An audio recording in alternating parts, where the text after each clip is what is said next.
samahan niyo akong tumakbo, pero may pupuntahan ako kasi yung tripod ko medyo may problema. So, isusubukan kong puntahan yung store na pinagbilan ko ng tripod na yon. Baka may warranty pa or something, itatanong ko lang. So, tatakbuhin ko lang papunta dun sa store na yon. Mga 3 kilometro yon. So, tara. Andito yung tripod, nilagay ko sa likod. Ayan, kaya umbok yan.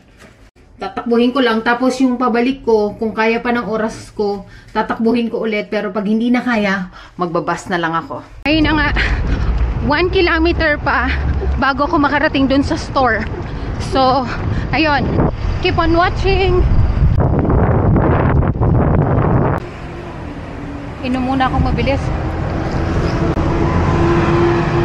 bago magpatuloy.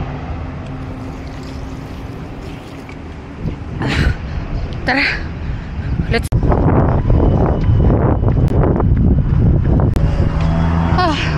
I need to stop for a while because it's red. Pero malapit na, siguro mga 500 meters na lang.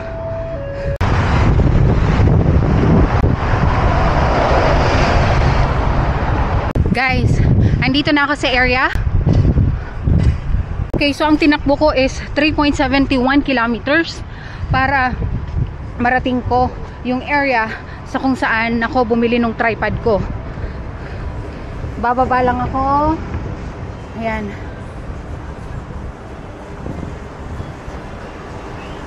Yung store. Dito ako bumili ng tripod ko. Image Digital yung pangalan ng store. So ngayon, hindi ko alam kung anong mangyayari, kung may warranty ba siya o ano, kasi upon purchase hindi ko naman siya natanong. So ngayon ko lang itatanong kagawa nga nung hindi maayos yung tripod. So tara, pasok na tayo.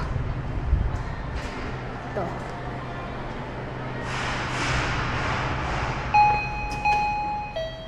Shalom! Hi! I just want to ask about my tripod.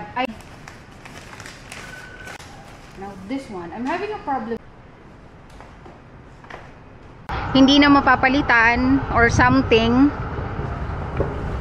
Baka daw basag sa loob o kahit ano, basta sa madaling salita, hindi na siya mapapalitan. So ayun, tiis-tiis na lang.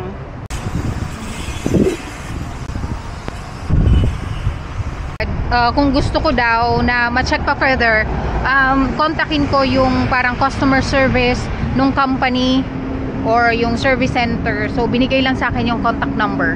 So ayun, ngayon magbabas na lang ako pa uwi kasi hindi na kaya ng oras ko, kasi ang gamit ko lang ngayon is yung 2 hours break ko. So inaintay ko na lang yung bus, tapos uuwi na para makaligo. Yun lang. Thank you for watching, guys. Ingat kayo palagi. Ako si John, caregiver na runner dito sa Israel. Bye!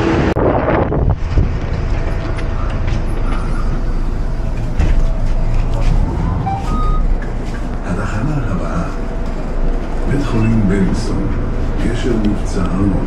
Hindi na ako uupo kasi may pawis ako. Ayun na lang.